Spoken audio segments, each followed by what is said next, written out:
So this is the length that the customer had folded their pants to. And I'm going to actually cut it at the length that they want, plus just a little tiny bit. And then reattach the original hem to the pant. I can actually do it this way, where that's the fold line and I just line this up and I stitch. But I actually prefer cutting it and then reattaching it. It's just how I prefer to do things. And I will be sure that I cut these the same, meaning laying the side seams to the same spot for each leg. It just makes things much easier. So here we are. You can tell different side seams to inseam. Usually one or the other, depending on pant brand, depending on how they were put together. So again, this was the length, or is the length the customer wants. Yes, absolutely. You can mark that with a marker, like an invisible, removable, disappearing, that's the word, a disappearing marker, so that you know the length. However, just with the fold lines, I'll be able to tell within justified reason how long these pants are going to be. So there we are. I'm lining them up. You can see they're different lengths because they were just folded on the body and rolled up. So here we are going to go. I'm just lining the two of them up. I'm going to fold one up and cut. Cut just at the length he wants, simply because we're going to be adding this much more, so I know the pants will be long enough. So here's one, and I am going to flip it, but mainly I'm going to be using the part I cut off. I'm going to cut the same amount off the other side. There's so many ways to approach hemming. This is just the one that works best for me, and I don't take a lot of time doing it, simply because even with extra care of measuring, the results end up the same. I've been doing this long enough to know that mark the length, cut them off. Now I have these pieces that are going to be reattached, but they need to be finished before they're reattached because it will stay. So I cut in and leave just about, I'd say, 1/2 inch, my thumb width, and I'm going to trim all the way around. Yes. If you feel like you need to measure, you go ahead, you measure, you mark, you do what you need to do. For me, this is what I need to do. So here is one, ready to go to the next step. And now,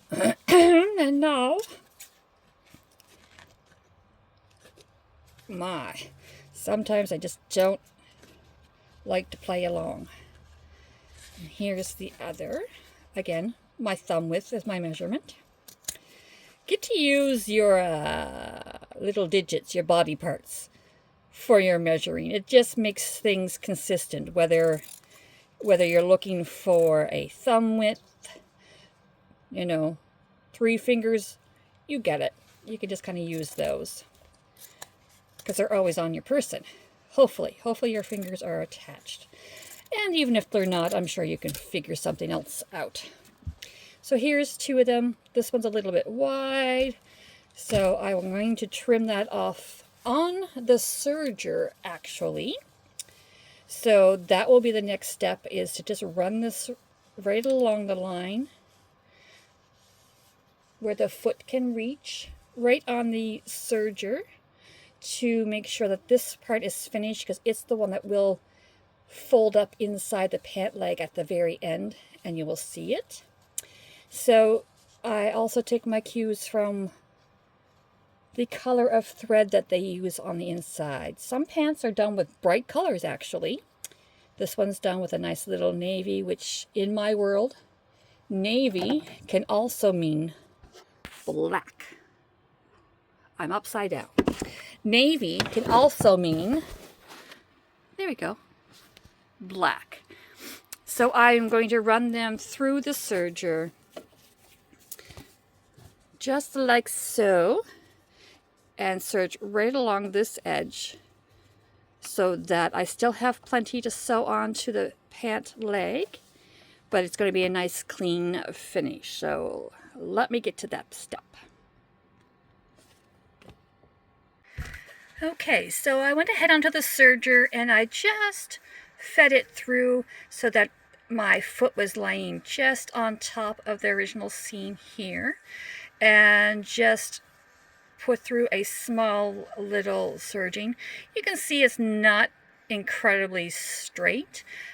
I'm not so concerned. This is the inside of a pair of pants, and once they're all done, all we're going to see on the outside is this lovely, almost like a trim now, because it is the original hem of the jeans.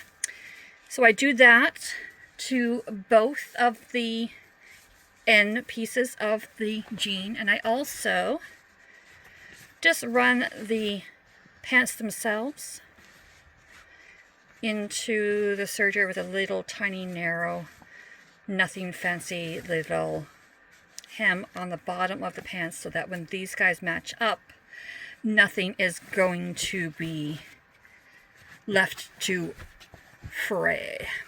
So here is my strip, and here are my jeans. So I'm making sure that everything is going to line up.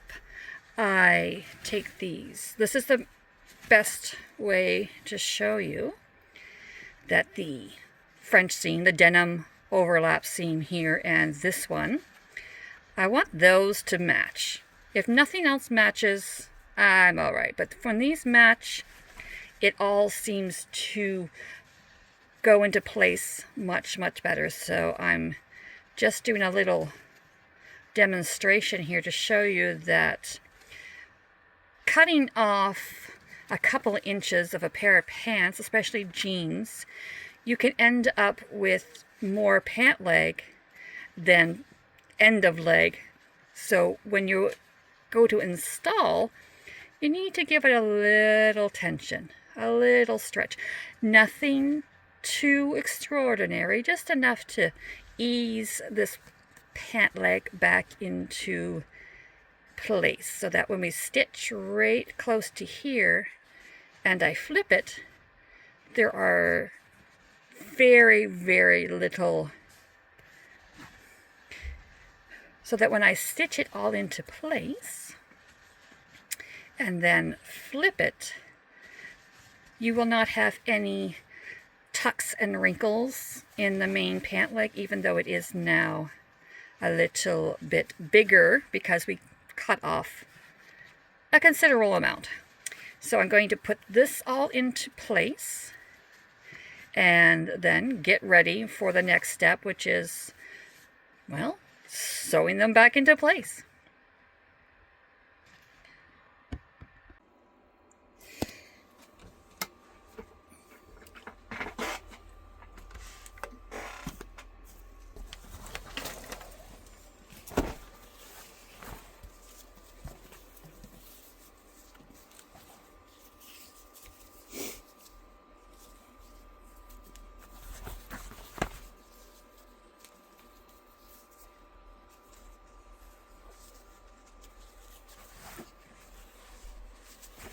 Okay, so here I am, once again, as promised. I am making sure that these two seams are going to match the closest when I do my stitching. So here's my little configuration. Let's see, let's bring you closer. Alright, so here we go. I'm just going to actually start just behind the bulkiest part. I'm putting my sewing machine needle just barely on the edge of the main seam that was been turned up. So I'm stitching at so here I am stitching, and I am very fortunate that my sewing machine is beautiful and works according to how I wish. Let's see.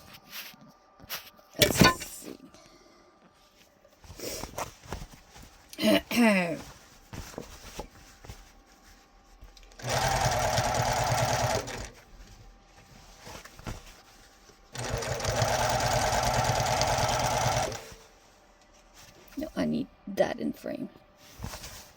So, that's fine.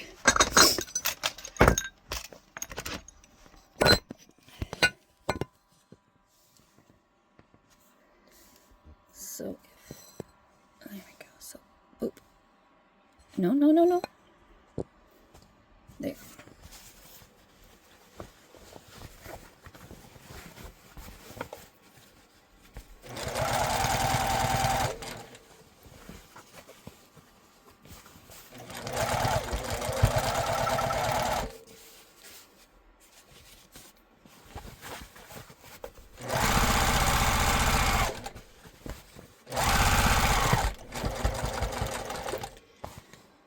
So there we go.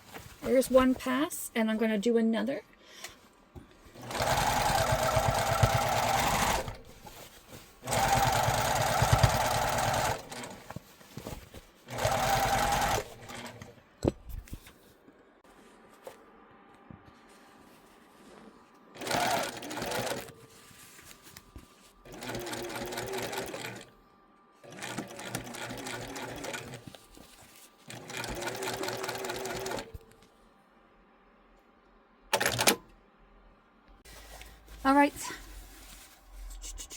All right, so I have sewn all the way around the inside of these pants, these jeans. So now when we flip it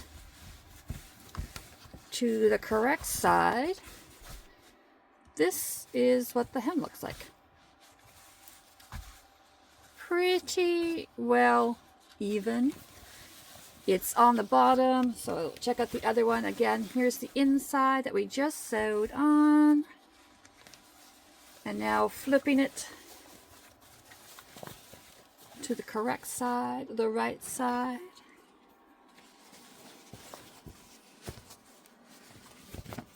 Boo! So here's the hem as it sits right now. And I'm going to press it back into place. And it will be almost invisible. All right, here we have it. We are going to flip it back to the correct side of the pants, and I'm going to start doing a lot of steaming and pressing as soon as this heats back up again, that is. All right, so here we are. So I'll also take the rubber mallet, and woo, she's steaming now. She's a steaming now. Look at that, folks. Look at that. All right. Give the extra thick seams just a nice little whackity whack whack with the old trusty rubber mallet. It just helps to set them in place. And let's give this a good press and steam, like I say. Woo! Woo! Look, it's a magic trick. It's magic. It's almost like magic, but really it's just a hem on a pair of jeans, and we call that a Euro hem at times. And you can do that with any type of pant that you want to save this lovely little detail on the bottom. And as you wear these, they soften up even more, and you will never really be able to tell that this is happening. You can still roll your pants up, but for the... So there you have it. There's one, so lovely, and the other one will also be so lovely. See the difference before the steam and press and hammer? Kind of rolls up afterward. Flat. Super, super flat. We like that. All right. That's how you do a Euro hem. I'm not sure if that's a tutorial or what we want to call it, but thanks for watching. Bye-bye.